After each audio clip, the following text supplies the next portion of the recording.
फिर इसके हमारा आता है करंट लायबिलिटी। करंट लायबिलिटी हमारा सबसे बड़ा होता है सन्ड्री क्रेडिटर। सन्ड्री क्रेडिटर में क्या होता है, सन्ड्री क्रेडिटर कैसे आता है, जब कोई सामान हम परचेस करते हैं, परचेस करते हैं समय तो हमें उसको सामने वाले को पैसा पे करना पड़ता है। अगर वो कैश में परचेस होता है तो बात वहीं पे खत्म, बट अगर हम क्रेडिट में परचेस करते हैं उस समय हमारा सन्ड्री क्रेडिटर अराइज होता है।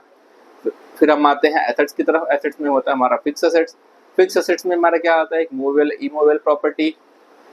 अगर फिक्स एसेट्स की बात करें तो पहले टेंजिबल एसेट्स होता है, एक इंटेंजिबल एसेट्स होता है फिक्स एसेट्स के अंदर, और टेंजिबल एसेट्स में होता है एक मूवेबल प्रॉपर्टी, इमूवेबल प्रॉपर्टी। अगर हम मूवेबल प्रॉपर्टी की बात करेंगे तो इसमें plant and machinery, car, furniture, बाकी लूज टूल्स हो गए, ये सारी चीजें आ जाएंगी जो मूवेबल है।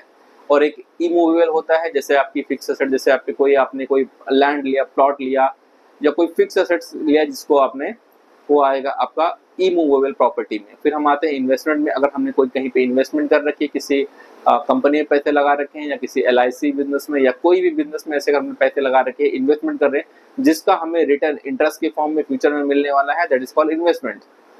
फिर आते हैं करंट एसेट्स में। करंट एसेट्स में एक होता है कैश बैंक अकाउंट, और एक होता है इसमें कैश अकाउंट हो गया, या फिर बैंक हो गया इसमें, या फिर आप पकड़ लीजिए इसमें सन्ड्री डेटर्स हो गए। जैसे हमने कोई गुड सेल करते हैं तो कैश में सेल किया तो कोई मतलब ही नहीं बनता, लेकिन अगर हम इसमें क्रेडिट में सेल करते हैं तो उसके अगेंस्ट हमें खड़ी करते हैं सन्ड्री डेटर्स।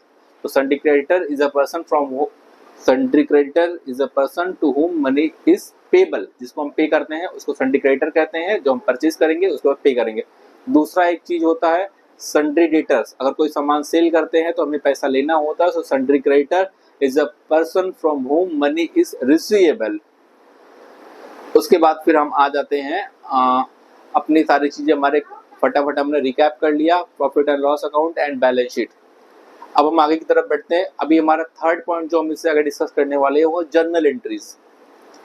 मैं जर्नल एंट्रीज आपको जो बताऊंगा, जैसे आपने कोई भी आपको कुछ भी करना है, कोई भी आपके अकाउंट्स रेडी करने हैं, तो उस समय पे आपको जर्नल एंट्रीज की जरूरत पड़ेगी।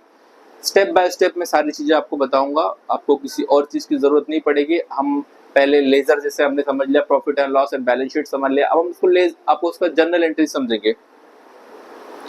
अब जर्नल एंट्रीज के लिए सबसे पहले हम क्या स्टार्ट करते हैं, सबसे पहले जैसे मैंने कहा था उसी वक्त हम वहीं से स्टार्ट करेंगे जहां से हमने स्टार्ट किया था। पहले जैसे हम कोई बिजनेस शुरू करते हैं, बिजनेस शुरू करते हैं हमने परचेज किया।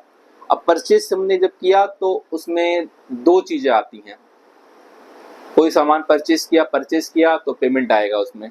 कोई सामान अगर हम परचेज करते हैं तो सामने वाले को हमें पेमेंट करना होता है। Suppose that